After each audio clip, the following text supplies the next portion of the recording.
রাজশাহীতে বর্ণিল trophy celebration, তার আগে ঢাকায় মাঠ ও টিম হোটেলেও চলেছে উৎসব।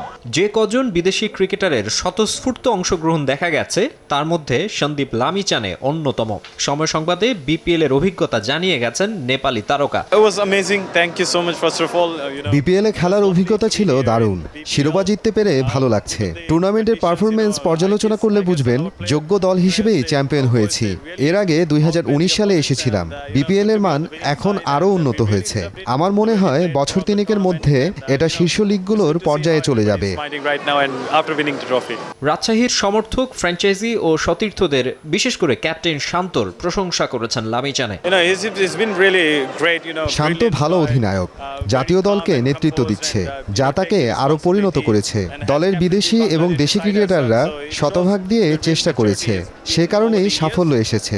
মিরপুর কিংবা সিলেটে বেশ কিছু ম্যাচে মাঠে অনেক দর্শক দেখেছি। আশা করি আমরাও তাদের আনন্দ দিতে পেরেছি।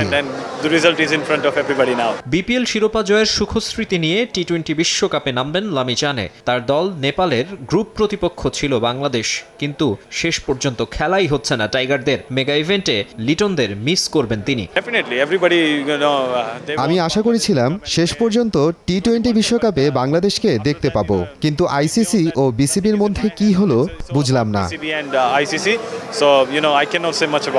সংক্ষিপ্ত ফরম্যাটের ক্রিকেটে লেগ স্পিনারদের কদর একটু বেশি। টি-20তে প্রায় প্রতিটি দল একাদশে একজন লেগই রাখার চেষ্টা করে। ভারতে বরুণ চক্রবর্তী, পাকিস্তানে আবরার আহমেদ, শ্রীলঙ্কায় ওয়ানিন্দু হাসারাঙ্গা, আফগানিস্তানে রশিদ খান, অস্ট্রেলিয়ায় অ্যাডাম জাম্পা, ইংল্যান্ডে আদিল রশিদ, নিউজিল্যান্ডে ইশ সধিরা নিয়মিতই খেলেন টি-20।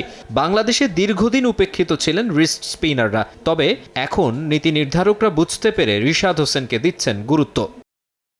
রিশাদের বেশ আগে ক্রিকেট বিশ্বে তারকা খ্যাতি পেয়েছেন নেপালের সন্দীপ লামিচানে, যদিও এখন কিছুটা অফ ফর্মে তিনি। বিপিএলে ব্যক্তিগত পারফরমেন্সে উজ্জ্বল ছিলেন না। 4 ম্যাচে পেয়েছেন 5 উইকেট।